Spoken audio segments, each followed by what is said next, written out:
Greetings, listeners, and welcome to The Spiritual Experience, a show where we share stories of life, love, and redemption for all of humanity on Earth. So sit back and enjoy. Try to identify with the speakers and not compare. Don't forget to subscribe on all podcast platforms. I'm your host, Jay Lewis, and here we go.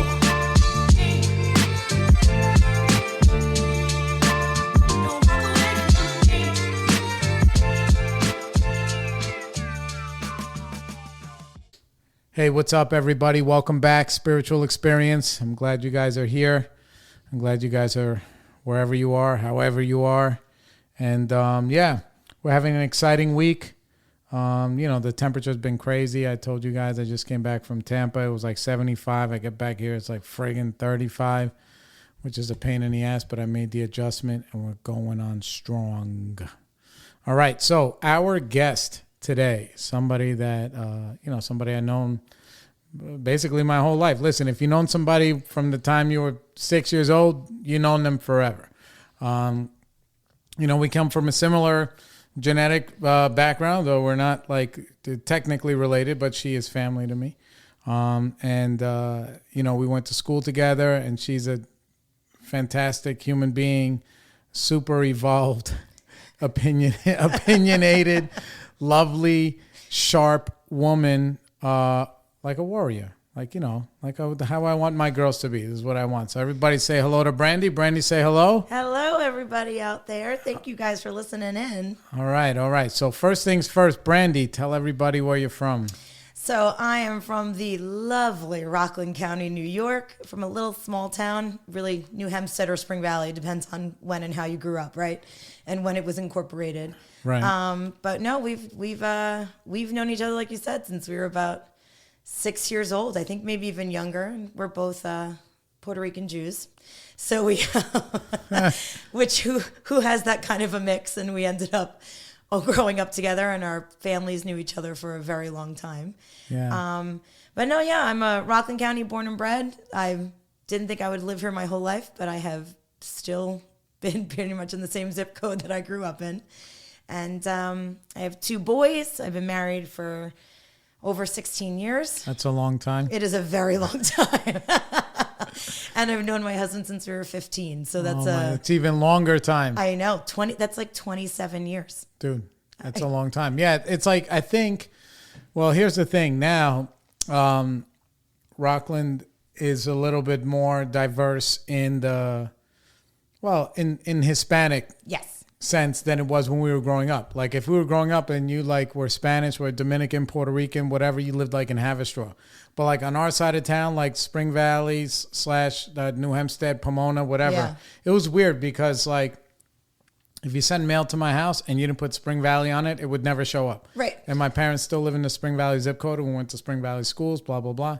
But like being like Puerto Rican Jews, like I look back on it now and I'm thinking like it's like, I think about like almost like Scarface or like any of those like old like 70s style movies where like at some point in the 70s there's like these Jews running around and see like these exotic Puerto Rican women, like they're like, oh, this is gonna be like my ornament, right? Not knowing that like, oh my God, but I think like that's what it was because there weren't a lot of us when we were kids, and it's funny, but that's how it was. So what I'm saying that to say that.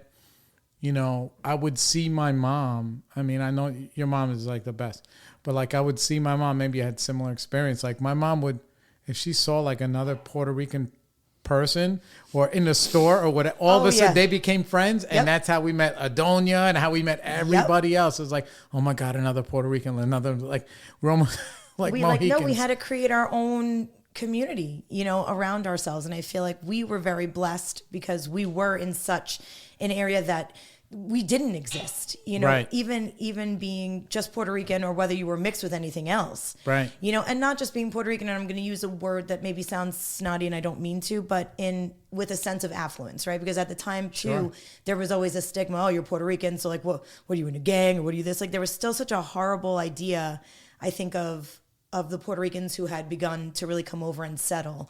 And we were very blessed that we had families that had done so well for themselves, had used the opportunity when they came to the mainland and educated themselves and then became educators in their own way, right, and created this amazing community for us that we grew up in a place that we were good and safe and happy. Right. And the thing was, it's like, you know, when they come here, the American dream was like straight up just middle class. Yep. Like we grew up in the same kind of house. It's like a regular, there's three bedrooms upstairs, one bedroom downstairs. We had the same house. We grew up in the same exact right. house. Like there's like 2 cars in the driveway, a lot of credit card debt. Nobody's going to Disney World every 6 months. Like I know. None of that stuff is happening. It was just to be middle class, you know, and in also a, you know, like an environment, like a town where like our town, all of our schools were super multicultural. Yeah. Like, you know, there's a lot of Haitian kids, there were black kids, there were Indian kids, there was like, there were a lot of Filipino kids. Yeah, like, we had a lot of Filipino yeah, like friends. a lot. So, and that was the thing. So it wasn't just like, oh, like you guys moved out to the burbs and it was just like all white people for, right. you know, 10,000 miles in each direction. Like, right. no, we grew up in like middle class, you know, an hour outside of New York. Who is that? Is that the dog? That's my dog, Frankie, who is obsessed with this toy and he's leaning it against. I thought Frankie was chewing on the thing. No, it's actually a real toy. Like there. We can move it if we want to not have so much much all noise. right. He's giving color to our commentary. He's doing great. Yeah. So, but like in that soil, there was like so much that was not like Ohio or right. like somewhere else. Where because we're like an hour outside of the city, I went to the city all the time when I was a kid. Went to see shows when we could, and this and that and whatever. So I know we went to school together, but then there was a time where you separated. Yes. What was going on there, and what was that all about? So I'm allowed to curse, right? Fuck yes. Thank fucking God. So okay. So we kind of have a very similar story, right? That we were afforded a whole bunch of opportunities to not be fuck ups, but yet we've managed to find a way to make a bunch of mistakes, normal, right? Normal like adolescence. Yeah, like we made a lot of mistakes, and so by the time I was getting into high school, my mistakes had just racked up pretty high, and basically my mom and my dad were like, "You've got 3 choices. You could become an emancipated minor and you can leave, or you can become a ward of the state and like basically peace out. You get nothing, or." Right. You go to the private school of our choosing, and you need to basically leave behind this life that you've enveloped yourself in. It was like people, places, and things. Yep. Like what was it? I just was, smoking a lot of pot, just being really promiscuous and just dumb, like dumb teenage shit. But it was getting to a point where I think it was going to start. It was dangerous. It was going to start closing doors for you. Exactly. It was starting to get to a point where I think that. It's good they had that foresight. Yes, and that's what I was going to say, that they didn't judge me. They never came from a place of like you're bad. It was like you're so good, you're being dumb, right? Like right. You are amazing and you are a warrior, which thank you for calling me that, because I feel that way a lot. I believe that, sincerely. And I think that they always saw that potential in me that at that moment I didn't see in myself, that I didn't have that self-worth. Well, but the other thing is, looking back at it, is I'm a big believer that you are the exception to the rule if you're even capable of seeing that in yourself. Right. At that age, you have like, you have adolescence, you have puberty. It's like I always say it's like a nuclear bomb. Yeah. Right. And you're a woman, and this is the 90s. Right. Right. Right. No, we were still basically like on our own. There was no we didn't get to like look up on Google if something was happening. Like we had to make such an effort to. You left your house every day. Right. And you had to like create a world for yourself. Right. So it didn't just exist in like, the metaverse, right? Like this fantasy world. Like it was everyday shit we dealt with. Right. And I think that was, so to have somebody, coming from that time and to have them not even go down that road, you're asking a lot. Yeah. Especially at 14, 15. There's regular peer pressure stuff and all this other things that's going on. And like, dude, it's so uncomfortable in your own skin. You're like, bro, fucking look at me. No, look at me. No, Right. look at me. No, look at me. Don't, Yeah. right? Like, Like, it's every day you want to be somebody else. And then like, you get... so that's Winston, everybody. Winston. There. Yeah, so then you get a little bit of relief. You smoke some pot, you're like, oh, just from the pressure of being alive. Yeah. It's almost like unbearable. Because I remember like when I was like 13 and I was smoking weed and drink. And the other thing was, I don't know what it was like in your house, but in my house, like a lot of Hispanic family, like, dude, when you're a teenager, you're allowed to drink. Yeah. Oh yeah. Yeah. Alcohol was never a thing in my house. Like, right. It was never like, my mom was a school teacher. You get up, you go to work every day. You can drink every night if that's your life. Right. Like, you know what I'm saying? But, and if you're paying all your bills and whatever, it was like in this thing. So, I was allowed to drink Budweiser cans with my mom playing dominoes on our deck. I couldn't smoke weed in front of my mom. That's Right. like disrespectful. Right. That's different. Those are drugs, right? Different. But the 15-year-old kid with beer, not Totally a problem. acceptable. Yeah. He's not getting in the car, right? Right. So like, but I remember your mom came to me in my yard one day. And it's funny because we'll talk about this too. It's before the exchange students came, right? Oh my gosh, what a memory. She came to me. She was like, Jared, what drugs are you doing? Like very like direct. And I was like, none. Like I didn't even know how to answer. That's because normal. I didn't know that it was like, well, first off, by that time I was already starting to become out of control, similar to you. Right? Yes. So and she was always and I think because we had such a similar upbringing, right. And our parents were friends and they did have this relationship. I think that there's a lot of things they probably talked about sure to each other. And also but so you all know, my mom is a drug and alcohol counselor. Like this right. is literally what she did for a living. Right. And so she was sniffing me out early. She knew shit that she like you couldn't get away with shit with right. her. Ever. Right. Ever. Yeah. It's funny. And you had an older sister. Yes, and I had an older sister, and that's the other thing. But my sister was like perfect until she was like in college. Aren't they all, right? She is the golden child. This has come up very recently with like other shit happening in my world now. But right, because it all comes back, right? Now I'm the golden child. Yeah, now yeah. I'm like, who would have thought? I know. Right. Right. So then your parents say, okay, listen, like, how do you even make that decision to be like, okay? Because even then, you could have been like, you know what, emancipate me. Right. And then like maybe not like in a disrespectful way, but in a way where you're not evolved enough to evaluate decisions, where you're just like, I'm going to call your bluff. Right. You think I can't do it? I'll show you. Like, but right. you made somehow, like the Lord stepped in.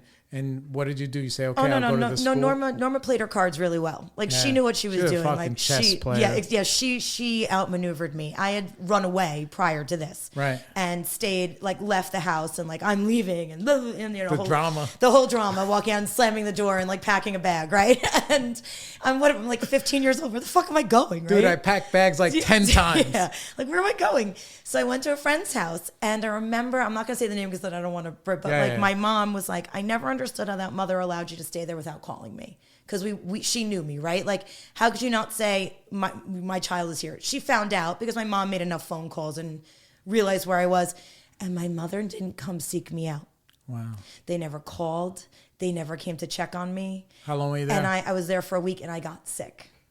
I got a stomach virus while I was there, and I'm not their kid. So they were like, what, go puke in the bathroom, right? Like, and I remember I was like, I need to go home. And then that's when my mom was like, you can come home, but these are the conditions. So she always says, I didn't call and I didn't make an effort because I wanted to show you. You think it's so bad here? It's not bad here. We just love you. Yeah. That's it. So I think when they gave me that ultimatum, I think it was an easy decision. I almost like relief. Right. Like it was like, fine, fine. And I still was a dick for so long. I was so bitter about going to private school and leaving. I remember I was supposed to be like the captain of a cheerleading team. Like there was all these things that in my mind were so important. And looking back now, if I hadn't have done that and chosen that path, I wouldn't have met my husband. Right. I wouldn't have met the people in my life now who I consider my best friends and my family. Sure. They gave me a life, and they gave me a chance to choose a life that I don't think I would have had that if they didn't have the foresight to give me that. Right. So then you get into this new school and you're doing your thing. You get out of high school. What happens next? So I have a mental illness. By the way, no, before the mental illness, you were also, because this is important, we're going to get to your business, but like you were super fucking athletic. I was a competitive gymnast, which I think contributed a lot to the rebellion. Right. Because for so long, and I'm sure you remember when we were younger, like I would either come late to things or I would miss going out, you know, like when friends were starting to hang out on a Friday night, I was at the gym. Like I had no idea what TGIF was. Like when I would come to school and everyone's like, did everyone see Full House? And like, cause you didn't have, you know, DVRs then, you'd have to actually like VCR and make a choice to record it. I'd be like, I don't watch it. I'm at the gym until 10 o'clock. So my whole life was so regimented. Right. Up until about 14 when I hurt myself for the first time. Right. So what happened there? I had a knee injury and then had to start middle school in a brace, which how embarrassing and miserable is that? You know, it's already a shitty time just to be a person, right? When you're in middle school. And then but that also sets the stage for all the other stuff. Which is what I think, like getting involved with some of our friends that we had that were mutual, right? It was a very easy transition because they were like, we don't give a fuck we don't care who you were before. Like if you had no friends or like, oh, you're cool with so-and-so, come fucking smoke some blunts with us. It's totally fine, right? And I would sneak out of my house. Like I think, God, if my kids did that today, I'd murder them. But they wouldn't. 3-4 in the morning down Pennington Way. Like, oh my God! No, I used to take fucking cabs. And I used to go to remember it was like $3 cabs. Yes, you could get anywhere. And I got a pack of Parliaments. Yeah. I would be able to get. I would find someone to be able to give me a pack of Parliaments and be able to take a cab somewhere and probably get like a Dutchie if I needed to. It's so funny because I tried to explain to my youngest, she's 15, and I was like, bro, we used to put. I was like, you see that vending machine? It used to be filled with cigarettes when I was a kid. She's like, what are you talking about? I said, no, it's $2.10. You put them in, you pull the thing, and then the cigarettes would come out. She's like, anybody? I said, yeah, anybody. And they were soft packs, though, so they sucked. So, because that's the only thing that stunk. It was but still, like, you know, you could just do that. So then, you know, you're an athlete.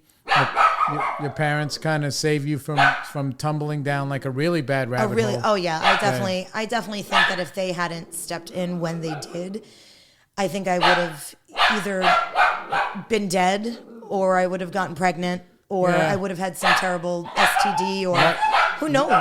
Sorry about the dogs, everybody. What are they doing?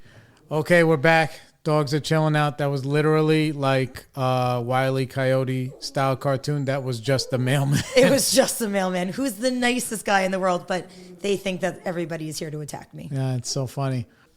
Okay, so you're in high school. It's a whole new thing. Whole new thing. So basically, sit down. I'll never forget it. My mom she was so embarrassed. So the headmaster comes in, says you have to take this entrance exam. And I was like, I don't want to take an entrance. I don't want to do this shit. And so he was like, we'll come back to it. You know what, Mrs. Polikoff, let me take her for a quick tour of the campus.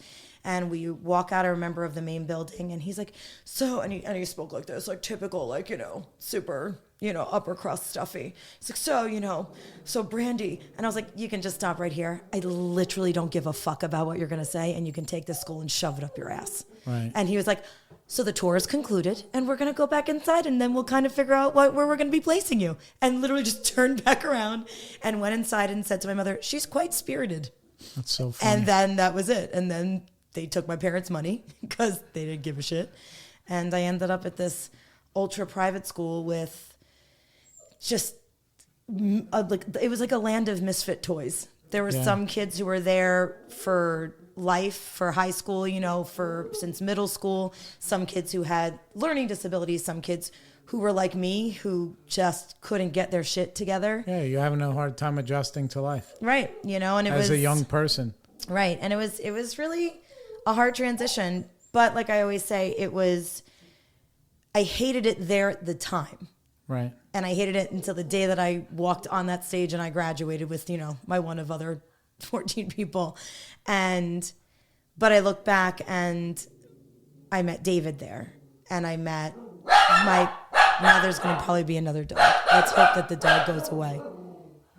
Just so you all know, now you're going to understand why I'm crazy, because I live with this all day, every day. It's worse than having children. Yeah. All right, hopefully it's done. But yeah, no, and one of my very best friends who I've known as long as David, she also came as a transplant from just really messing up in school. Sure. And making really bad choices. And then we found each other because we were like, oh, like, you're like me. You know, and like she ended up joining the army and all these things and has lived all around the world. And we've stayed friends this entire time. They were just here visiting, her and her husband, with their kids. It's so funny. Like, no offense to anybody, but you wouldn't believe if you would told me that school was in Congress.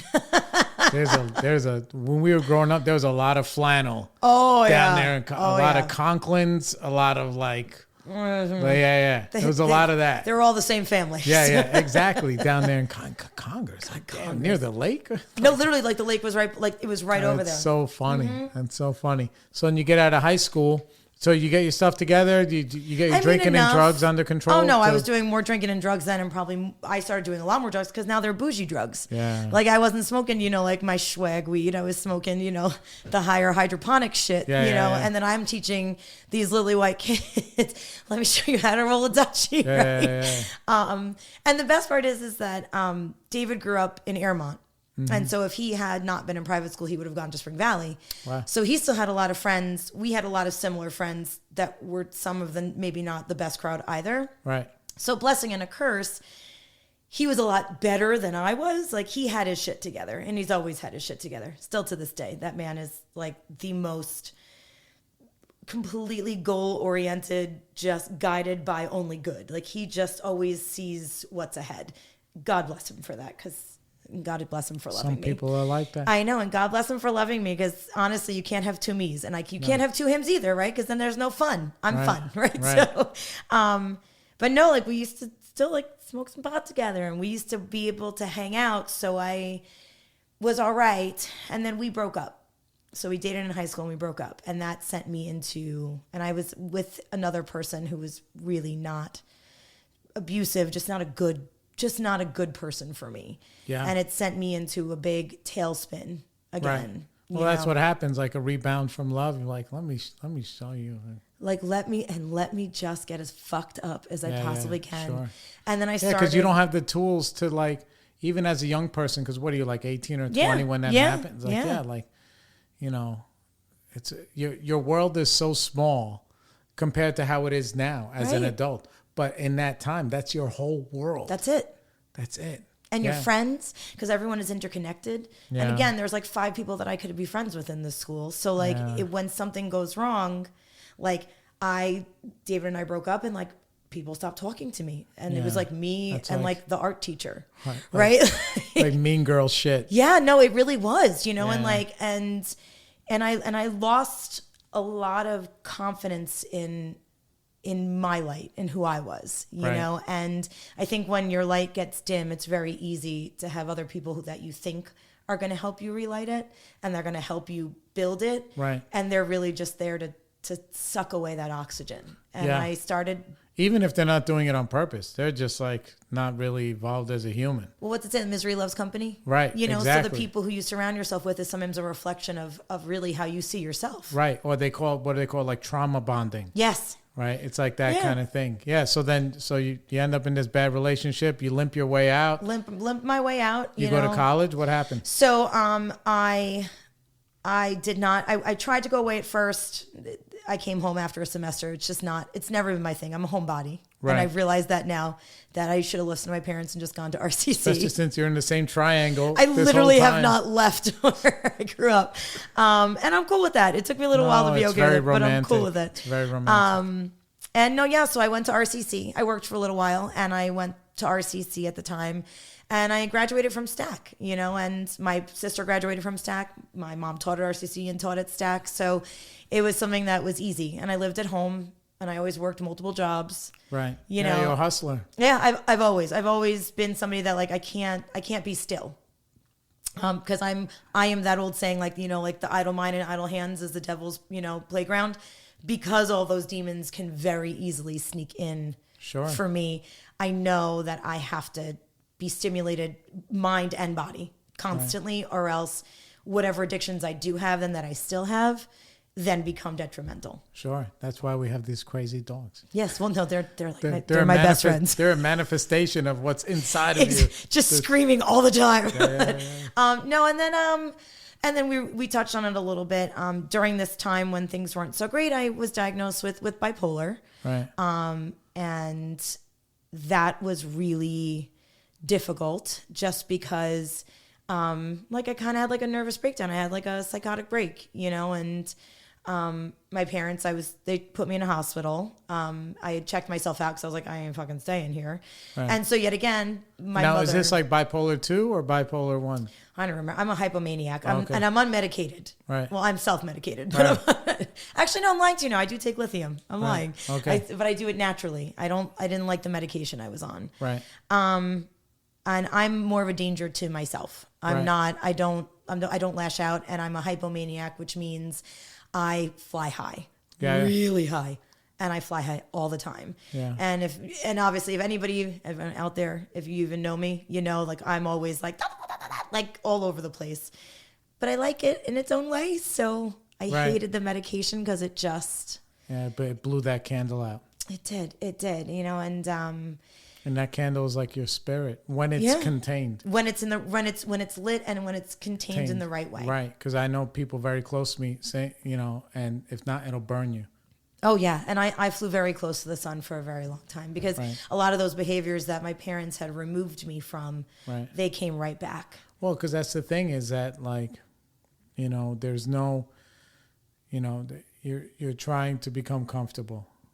And that's all we're grasping for even now. Yeah. Is to just try and become comfortable. And thinking back, was it a little bit of like a relief that like, oh, this thing has a name, that I'm not just like this person who's out of control. Like, with it, like, how some people look at, this morally, they'll be like, blah, blah, blah, blah, blah. But like, no, like this thing has a name. Yeah. And this is what it comes with. And these are the instructions and blah, blah, blah. Like, did you even have that sense of relief, or you were just like, no? I think at the moment, I was like, oh, that explains so much. Right. I'm not an asshole. Right. Like there's actually something chemically that's wrong. Beyond your control. Like it's beyond your control. Like you didn't put it on a list of things to be when you were 7. Exactly. Right. I was like, hey, mental illness, check. That's probably why you were really good at gymnastics. Like you were like, what? Because I was always just balls to the wall. I still am always like, balls to the wall. But it definitely helped. And the medication, I am a proponent for medication to a point. I feel like, listen, there are some bipolars who cannot function at all without medication. And for me, I was on Depakote, which is a really heavy duty medication, and I needed it. Right. At that time, I needed to be stripped away of all of the noise. And what I was left with was just myself. Right. And what was that like? It's funny you said that because it brought up a lot of emotion, like that. Sure. Being left with your own thoughts, and for the first time hearing them when there's, like I said, when it felt noisy. It always felt noisy in my head. And realizing that there is a name for it. They're helping me. So, I started going to see psychiatrists and therapists and behavioral therapists, and being able to be okay with who I was. Right. And sometimes I'm not okay. Sometimes I'm not good. Sometimes I fuck up. But it's not the end of the world. That's today. That's this moment the mistake is made. That doesn't define the next 5 years. It didn't define who I was then. Right. Those are mistakes that I made, and it's my job from here on in with each mistake is to learn from it. Right. And I may still make it again, but maybe I make it a little bit less, or maybe I don't make it as frequently. Right. And I think that it taught me to forgive myself.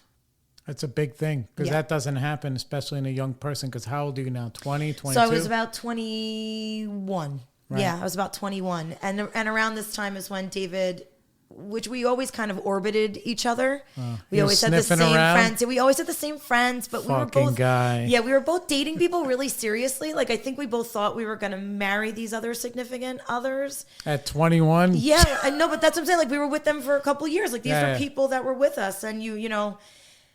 And then I broke up with this person, and he broke up with his person, and it was like a random moment. Like, literally, I remember sitting at Chili's in the mall, having a Presidente margarita, and sitting with my friends, and a mutual friend was like, "Oh my God, cheers to like summer of single girls," and we're like, "Whoa!" And she's like, "You're never gonna believe who I ran into today," and I'm like, "Who?" And she's like, "David Seltzer," and I was like, "So?" And she's like, "He asked about you." I'm like, "What'd he say?" Yeah. Right? And she's like, "Oh, he just moved in with his dad." I was like, "I remember the number." And this is now like cell phones had kind of come in, but you only use them for emergencies. And I was After 9. yeah, I was like, "I'm going to call him right now." And I hadn't talked to him in like 2 years. And I remember his stepmom got on the phone, and I was like, "Hey, it's Brandy. Is David there?" And she was like, Brandy? I'm like, "Yeah." She's like, "Yeah, hold on. This is going to be good. David, Brandy's on the phone." And he was like, Brandy? And she's like, "Yeah." And he's like, "What's up?" I'm like, "What are you doing?" "We're going out. We're going to go here. We're going to go to the porch. We're going to like, why don't you come meet us out? Dave, you know, Erin said she ran into you." It didn't work out. And then the next day we went to the Mount Ivy Diner, which is a local diner by us. God. And we sat in the smoking room and smoked like chimneys for, there's the dog again, and smoked like chimneys and had coffee and talked for like 5 hours. And then we basically never spent a moment really apart other than when he went back to school to finish. And I would go up every other weekend. Where was he going to school? He was at University of Rochester, which is like the armpit of New York. Yeah. It is the most miserable. You could take a puddle jumper up there. I did. Well, I used to in back, you know, and that's when gas was cheap. So I would switch on and off. We would try to. But at the time when he came back into my life, that's when I was beginning to, I think, heal a lot of the wounds, you know, and learning how to heal them myself.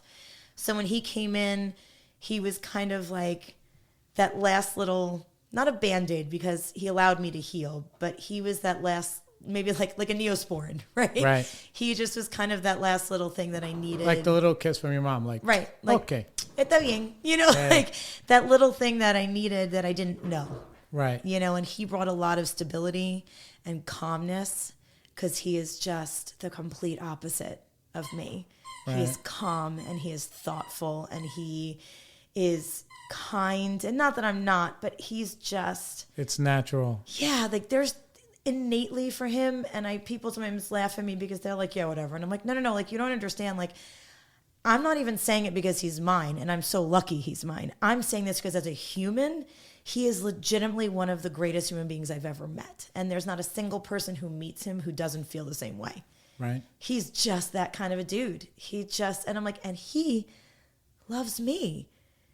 And that gave me that ability to heal, I think, to be like, if somebody as amazing as him loves me that much, then maybe I'm not so bad either. Right. So I can let go a lot of my shit and the judgment I put on myself because he only sees how good I am. Yeah. So what happens next?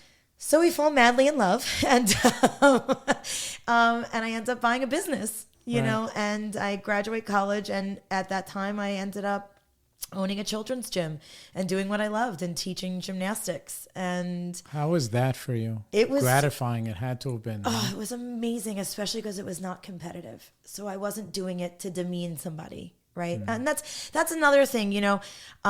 So going back to the fact that we were talking about I was a competitive gymnast, my whole life I was told I was never good enough. Right. Right. So looking back on that too, having then probably mental illness from the time I was younger and not being able to put my finger on it and being told all the time that what you did is not okay. Right. That's not right. You did it bad. Do it again. You're not worthy of that score. You're not worthy of this. And you're fat, all these things that we think about now that like would be like child abuse, right? Right. You know, and that you would go onto the internet and say what a horrible person is for saying these things to you. That was my entire childhood. Right. Because like from our perspective, and I'm going to say this as nicely as I can. Yeah, say it. As nicely as I can. So it's like, you know, you're a competitive gymnast when we're kids, right? And, you know, you are like a young, outgoing person. So you have that personality. Right. But like at the same time, you're also like a curvy Spanish girl. Right. Right.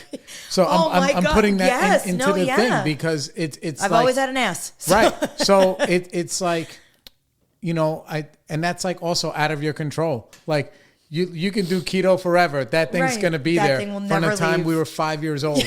And just in a DNA way. Yeah, Like, you know what yeah. I'm saying? So like, I can imagine, because like you hear these stories, like what's it called? I think Janet Jackson told the story similar where she was just like, I think she was doing like ballet or something. And they were Right. like, no, your butt's too big. You can never, You can't do it. You will never be good enough. You know, even though you're there and you're trying, and obviously she's like top of the mountain, whatever, Right. but similar thing. Like you're there and you're trying, and these people are like, you're never good enough. Yeah. And you're not going to be blah, blah, blah. Like that's like so, as Yeah. for a kid, even though like people believe that if you demand excellence, that you'll get it, Right. you know, but then they only see like the pinnacle, the one person, and there's like a mountain of people who are obliterated There's collateral damage by that process. By that. Right. And it was something that was stayed in my psyche and it's even now, right? Like I'm an athletic person still. Yeah. I do CrossFit, I work out, like I ran half marathons. Like I am still somebody, and no matter, there are days I look in the mirror and like You'll hear the coach. and I hear and I see it, and I will look at it and be like, oh, I'm not gonna wear those pants because they're snug here. And David's like, are you at it? Like, Brand. Yeah. He's like, do you know how many people wish that they looked like you? Right. They're like, and you work your ass off for that. Literally, you Yeah. work so hard and you are healthy. People strive to have that kind of a commitment and desire, you know. And he's like, and for you to demean yourself, even to this day, he's like, I don't understand how you could still do that to Well, yourself. sometimes like, you know, the stone goes from being in your shoe to being in your pocket. And it's just something you carry with you. I like that saying a lot, actually. you. I'm gonna I really like that saying. $4 Yeah, every time you say it. Write that down, right? Right. So I'm saying that to say like, okay, now you have, with that information, you have like this psychic change where now you're creating this space for these kids to come, Yeah. and there's none of that. None. How was that for you? So that was such an intrinsic and extrinsic kind of, you know, Right. validation, because intrinsically I'm able to be like, look at what I'm doing, and like, look at the joy I am bringing, not just to them, but to myself, and the satisfaction of watching kids come through my program and learn. You're almost loving your younger self. Right. In Yes. That way? It's in its Right. own, in its own way. It's like almost like comforting the small child inside of me, being like, it's okay to have loved a sport that chewed you up and spit you out. And then extrinsically, I'm watching these kids, like my sweet babies. And now, like the other day, I have a friend who comes to CrossFit with me. And when I started, she turns around, we look at each other and we're like, I'm like, I know you. And she's like, Brandy, Little Gym. And I'm like, yeah. She's like, oh my God, you taught Michaela. And I went to her house the other day, and her daughter's 23 years old. Wow. And like gives me the biggest hug. And she was like, do you remember when we used to like hang out at the gym and you would give me odd jobs just because my mom was working and you let me be there with you, and you would find things for me to file away, and like you would teach me. And I was like, oh my God, you know, I kind of forgot about that. And she's like, I never did. I always remembered. And it was one of those moments where I was like, I like made a difference in somebody's life. Like I was something that I loved innately in my soul, right? Like I love gymnastics still to this day. It still makes me smile. Like just talking about it now, just thinking about it, it brings a smile to my face. And I got to impart that on almost 1,000 kids before we closed. Right. But you know? in the loving, Yeah. in the right way. And the joy of it. Right. And still working on being like, hey, we got to point our toes when we do that, Oh, because here's yeah, what's yeah. happening. But not saying it's not going to be like, not romper dude, room. it's okay. Yeah. Like, guess what? We all fall. Get it. If you're ready to try it again, we can try it. Don't be scared. And I had so many kids, parents say to me, my kid went on to be a competitive gymnast, but they got their basics from you. Right. So they found The fundamentals. they found the love. Right. They loved it. So when it started becoming hard, they loved it. I had a kid, she's got a scholarship as a diver for University of Rhode Island. And her mom was like, it's because you taught her when you were little. And then she went to competitive gymnastics and hated it. But because she loved flipping, she went into diving. And now look at what she's doing. And that's you don't 'cause even think at the time that you're you know, you're healing everybody. You're healing yourself. I guess. You're healing those kids. Like you're, you know, they can always look back and if other things are going on in their life, it's not going to be because of you. Right. And it's giving them a home. And I think that that's something that it was a home for me for 10 years, you know, and then it closed and my heart broke. Like it was again, kind of, you know, we were talking about kind of how life gives you the ebbs and flows, right? And especially if you have an addiction or have a mental illness, like how do you then begin to cope with losses, whether it's a person or a business? Like that was a dream I had and it died. Well, here's the thing. The other thing is that in the process of that, like it's a business. Yeah. That's the other thing. So now it's like, okay, I'm not going to be a gymnastics teacher. Like I have to own a gym and I have to, you know, there's numbers involved. And all these other things where like, you know, like I'm the entrepreneur. Right. I'm not, I pay CPAs. Like I don't have. Right. And that's it. Like, and during that time too, and like you have the vision Dave and I are getting, we are dating, we get engaged, we get married. Like everything happened in this 10-year time span while I was at the gym. I get pregnant, we have our first kid, you know, it was all these things happened in this world. And as my life was changing, my attention from that dream shifted to like my family. Sure. You know, and then the economy tanked. So what's the first thing that goes? It's luxuries, right? So 2008. You know? Yeah. So like the luxuries go. I'm a luxury. Like if you can't afford to pay your bills, are you? No. Come on, dude. Give us like a few more minutes. It may be a dog, so he may. It's okay. Hopefully we're good. But yeah, no, a lot of life happened in that 10-year time span, and I wasn't prepared for business. I still don't have a business mind. I have no idea how I function. Right.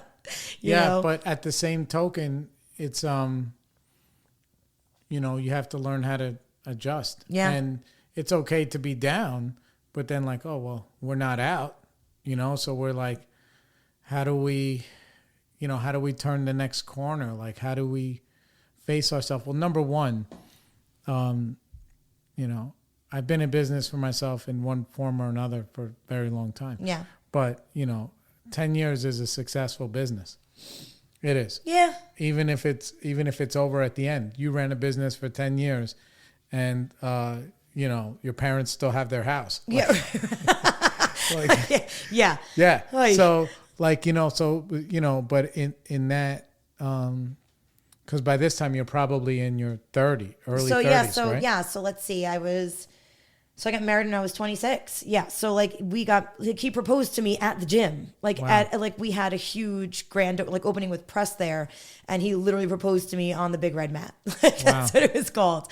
And I just remember being like, "What are you?" For a straight arrow guy, it's pretty fucking ballsy. Well, that's what I said to him. I was like, and I remember, and anyone who knows, like.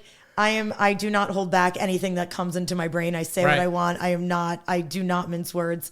And I remember I started realizing something was happening, and I turned to him and I said, "You're fucking kidding me. No way. Are you fucking doing this right now?" Because I'm in like pigtails. I'm sweaty because I had like run all these classes and talked to the press and all these things. And all of a sudden, like, people have a video camera. And I was like, people, what the fuck is going on? And he was like, "Could you just shut up?" Like, oh my God.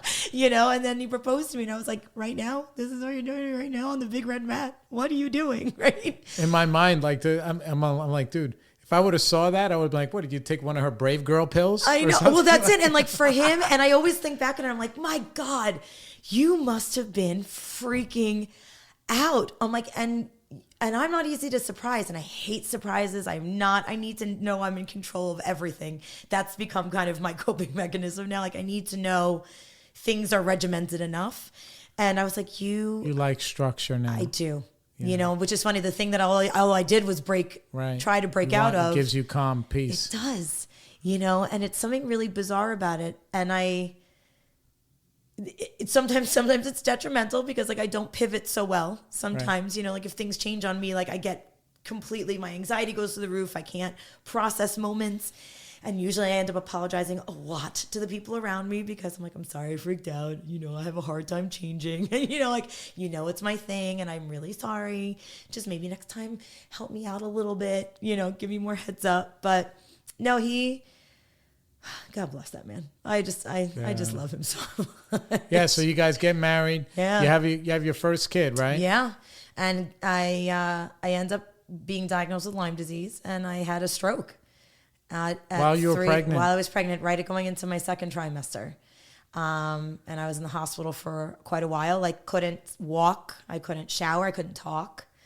And we were only married for like a year and a half. So like here we go from this vibrant 26-year-old couple to pregnant and him having to like bathe me and like help me go to the bathroom, and it was really trying. It was a lot, and I had a nurse who would come. I had a PICC line in my arm, that I had for 6 weeks that they had to change, and I'm pregnant, and now it was a lot, looking back on it. It was definitely, that was, what were you thinking about? Like, as far as like in my mind, I would be like, oh, I finally put the castle together and now betrayal. Yeah, that's exactly, like, I remember thinking to myself, like, I remember cursing God, just being like, why would you do this to me? Like, I did, like, I fixed myself. Like, I'm not perfect, but my God, I put myself back together. Not just me.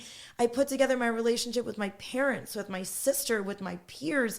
I have a business. I have this lovely husband and amazing in-laws. And I have this small person inside me who all I've ever wanted to do is be a mom and like love something so much. Why would you do this to me? And I completely retreated from life. I remember I just never left the house. I became like a hermit. I could not process why it was happening to me. Right. For how long? So that happened in September. I think the first time I actually like left the house and even went back to the gym and to work was like February. Yeah. I literally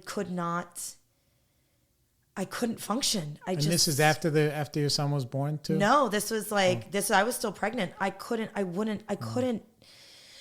process it all. And I remember, and then it became almost like it was just him and I. Like everybody else was just noise to me. It was just me and Brody. And I was like, I need to protect him at all costs. Like, my only goal is to get him out safely. Even if everything else if everything fell apart. And I think that's also too, like, when like, I don't know how it is for dads, right? Because like we have these 9 special months where, like, I always say the only person who knows what my heartbeat sounds like from the inside is my children, right? They know everything about me. And I realized in that moment, one, that I was capable of unconditional love, which I think as parents, you're like, oh my God, can I love something this much? And then that's also when I realized, like, no, like, I love my whole family, but none of y'all matter to me as much as this little parasite that's decided to suck everything out of me right now. And I focused my entire world on my growing belly. Yeah. And it was just, nothing else mattered to me. Right. Nothing else. It's like the first time I've actually ever really verbalized that too. Stick around, spiritual experience. Yeah, no, like it's one of those things where, like, I think that's the first time I've actually verbalized that feeling. Yeah, I'm watching you relive it. It's magic. Oh my God. Yeah. No, but it was definitely hard. Yeah. It was. So what happens next? So I finally get back into the gym. I break out, and remember at the same time too, my whole face was paralyzed. So I was like limping. My face went from being my normal face. So it wasn't even like just the fact that I was pregnant and then I had this happen. Like my vanity, and already now feeling always like you're not worth it body image wise. Now, like, the one thing that I always said was like, I had a pretty face, right? Now you took away half my fucking face, right? So like I was like, God stripped me down to nothing. Humility. Yes. And it taught me, I always say that I think that was the lesson he wanted to teach me, that I was worth so much more than. You didn't need that. Right. It wasn't my body. It wasn't my face. That the love and the person I was enough, and was going to be also enough for my little person, my small human, that I was going to be enough for them. And that was something that was, as I came out of it, I started realizing. So I get back to the gym, I start teaching again, and I rediscover why I loved what I did, you know, and all the parents and the kids were just amazing to me. They were just so lovely, you know, and they took such good care of me all the time and took care of when he was born. I mean, I gave birth and I went back to the gym and like he was with me all the time. All the time. So parents would help take care of him while I taught a class. If I was in with their kids, they would watch him. They'd feed him. I'd like go pump in the office and they'd take care of him. My employees took care of him. You know, he was kind of like our mascot when he was born. Yeah. And sometimes it's even looking back at all of those moments, it's even hard for us to accept the love, you know? Yes. It's hard, like, because you're so used to being the giver. You know, don't look at me, I'll help you. Yep.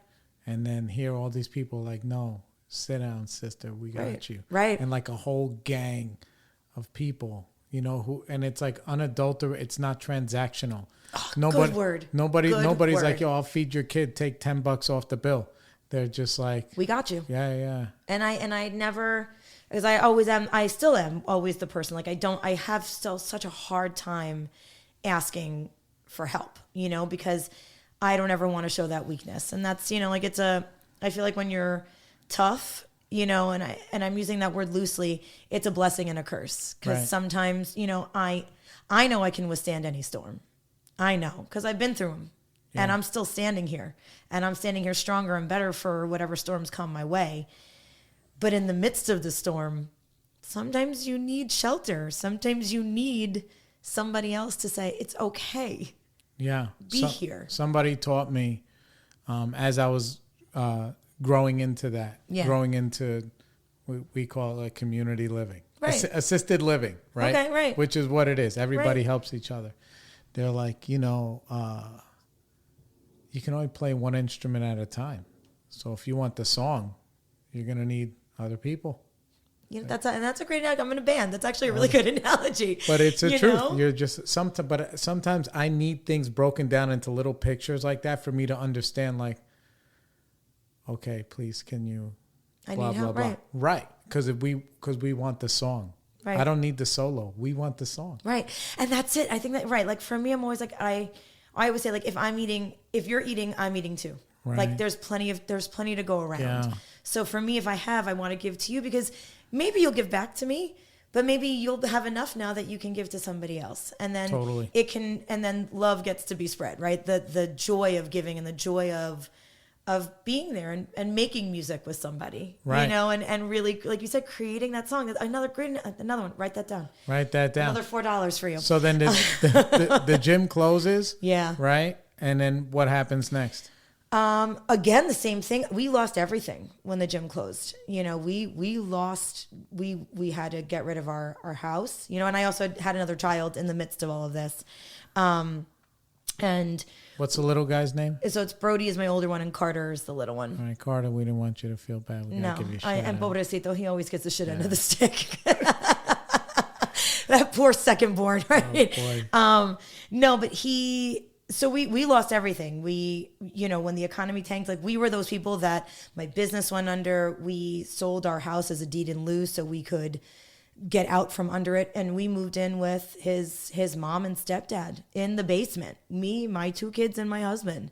And again, another thing, I was like, dude, what the fuck, right? Like this, like my whole body, you betrayed me. And now like you're taking this other thing that I love away. What did I do in my past life that I'm paying this penance? Like, I'm sorry. And you didn't get a bat mitzvah. No, right? See, that's it. Because I had a confirmation instead, you know? So no. And what I think now looking back on it is the same way that when I had that mental breakdown and I had to be stripped to nothing. Right. I think I had to be stripped away to nothing. And so we made a vow to one another in that moment that like whatever happened, it was us against the world and we were going to rebuild, you know? And in the midst of this, his stepfather passed away, you know, while we were living there. And it was a blessing because we got to be there with him in those last 5 years. and he got to spend so much time with his grandchildren and love them. And it was... That's powerful. Exactly, you know, and we were there. I was there the moment he died, you know, and it was a blessing that we were there, you know, looking back on that now also. Like that, I wouldn't change that for the world. And my relationship with my mother-in-law is something that I could never even fathom if we didn't live there. You know, the friendship we created and the joy and the love we have for one another didn't come easy. But now she's like one of my best friends. Would have had to come out of that soil. Yeah. At that moment. Right. And the seeds that we planted there, you know, and when we finally were like, I was like, I think, and in the midst of this, the gym closing, I ended up, somebody from the gym was a real estate agent. Right. And she said to me, what do you think about being a real estate agent? And I was like, I've always loved real estate. Like, I've always like just loved it. But I can't do that. And she was like, who doesn't love real estate from this side of the street? Exactly. Right. So she was not knowing how it works. Oh, well, that's it. I was like, I can't do this shit. She was like, yes, you can. And I was like, okay. And I remember going home and saying to David, so Kenyatta reached out and she's starting her own firm. And she was like, her kids came to the gym. Like she obviously knew I was had an entrepreneurial spirit. And she asked me to join. And he was like, all right, what is it going to entail? I said, I have to take a class. He said, all right, well, how much is it? Because David is always, everything is numbers and cents because he's in finance. And I said, I'm going to ask my mom to pay for it. And he was like, all right, I'm like, this way we don't have to make any investment. If it works, great. If not. And my mom was like, see? Yeah? I said, okay. And I signed up that night.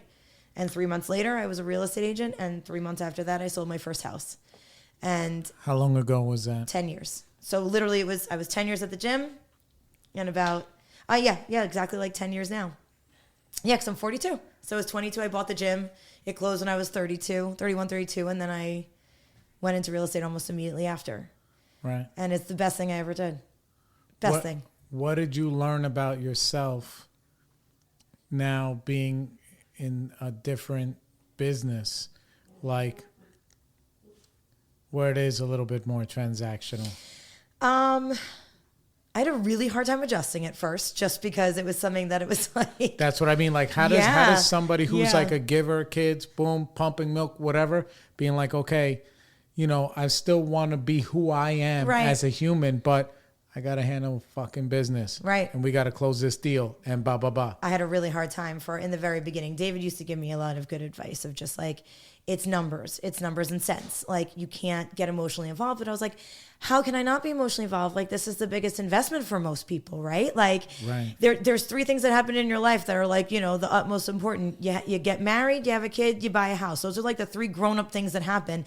And I'm now there for the one big one, right? And I need to. And for a long time, I tried to be like a quote unquote grown up, right? And like, you know, dress apart and be a certain way and like changed myself. And my business just wasn't thriving. And because I was trying to look at it always like, this is the way that you're supposed to do it. This is what the books say. You were a realtor. You were not Brandy. Right. And one day, it took me, I left the woman who was my mentor, and she's lovely, and I am so grateful for what she did. I just kind of outgrew her shadow, you know, and she just was somebody that she liked her star to shine brightest. And I think as my star was beginning to kind of rise, I think it was a hard transition for her and I, and it's okay. And I left, and it was lovely. It's part of humanity. But when I left, I realized that I don't want to be a grown up. I'm not a grown up, right? Like, I'm Brandy. I'm loud and I'm crazy and I'm silly. And that's why people like me. Why can't I be the same way and still be a good negotiator and still be able to break down numbers? Like, that doesn't have to change who I am. And when I made that decision and that switch to be like, I'm still can be authentically me, but now I learned how to run a business. Right. Now I learned how to work with the numbers on my own time, in my own way. Right. So when I come to you, I speak in analogies. I'm speaking more like, so listen, when you got to do this and this, and like, it's more like, you know, how I want to talk. My business thrived. I started to succeed. And like I always tell people, I only work on referral. I don't advertise. I'm not the person you're going to see like, you know, on some big billboard. But the people who work with me become my family. Yeah. The people who choose to be with me, I adopt, I take in, I collect. I'm a people collector. I bring you into my world. And then they refer me to other people because they trust me. Right. And they believe in me and what I can do for them. And that was the lesson that I learned from when things become transactional. Just because it's transactional doesn't mean you still can't have heart, and you still can't give somebody that love and that joy. Like I always say, like, I literally have a superpower. Like, I make somebody's dream come true. Yeah. Every transaction that I close, somebody's dream came true. Either you got to move on and move into something better and bigger, or you got to retire. Or maybe you've been renting your whole life, and for the first time you've saved up enough money and scrounged, and now you have a place that's yours. So right. I got to be there when your dream came true. Even like when you guys found yourself in a tough spot, you get to relieve some pressure. You know, I get to help you out in whatever's going on. Right, and say, listen. Even sometimes people unloading a house is not in the best. Yeah. You know what I'm saying? They're not doing it because they're cashing out. They're doing it because maybe things didn't shake out the way that they planned. Yeah. And you can be there and say, that's okay. I know what that's like. And I'm never shy about sharing my story. Right. And I think that's also, which is one of the things that I loved when I was, listening when we had discussed me coming on, and then I started listening to, some of your other podcasts, that I love about this idea, that I think that there's always such a stigma for people when you make those mistakes, right? Like, because you always, like, you and I have come from a place where, like, we've made some royal shit, like royal fuck ups, right? But we made a choice to build on it. And then I think sharing your story and sharing, like, it's okay if that happened. It happened to me too. Or it maybe didn't happen exactly the same way, but I understand your fear. I understand your trepidation of doing this. Or I understand just letting go of your childhood home, or letting go of your parents' home if they've passed, right? It's my job to shower you with as much love as you need, and to give you as much sound advice as I'm able to give. And here's my story. Right. And this is who I am. So let me be here, right? Like, let me just be here. Yeah. And that's what I love that you're going to facilitate. You're like Tom Hanks driving the Polar Express. You're like taking people to where they're going. So now in wrapping this thing up, tell everybody about the singing. Oh, well, music was always a thing for me. I've always sung. We come from a very musical family. One of the reasons why I got back into singing was a friend of mine. I just had the kids. The gym had just closed, and she was like, you need to sing. Like, you need to be in a band. You need to release this sadness and this energy in a positive way. And so I joined my first band, was with a twist. We played. We had a great time playing in a bunch of bars. Then I started my own band called Some of the Others. And now I'm so excited because this is, out of all the different incantations, I have a band called Ladies of the 80s. So what's better than 80s music, right? But nothing. But the best part about it is it's all the awesome, like, 80s rock chicks. So we're doing, like, Joan Jett, Heart. We're doing Stevie Nicks. All that kind of just, like, we're even singing, like, Hey Mickey. So we're even going cheesy, too. And my bandmates are just the most talented musicians. And it has given me such joy to sing again. Because, again, going back to what feeds you, what feeds your light and keeps it contained, this constantly fuels my light, but puts it in a place where I'm able to release it, to get the energy still out. So it gives it to me. And while I'm riding the high, I'm able to share my high with everyone who's standing in front of me while I'm on stage. That's fantastic. All right, guys. We're going to wrap it up. We're going to put, you guys have like links to your shows and stuff? I'll put it in the show notes and everything. Do you have a website or Yes, so if you're looking for us, you can go on to Facebook. It's Ladies of the 80s on Facebook. Our website is Ladies 80s. And we're on Instagram, Ladies 80s. If you find us, or just look up Brandy Seltzer. It's all linked to my name. Fantastic. All right, guys. We love you so much. Have a great day. Peace. Okay, everybody, we'd like to thank you for joining us on The Spiritual Experience. Please don't forget to like and subscribe on all podcast platforms, Spotify, Apple, Google, Pandora, everywhere. And please find us on Facebook, where you can become part of our family. We'll see you around.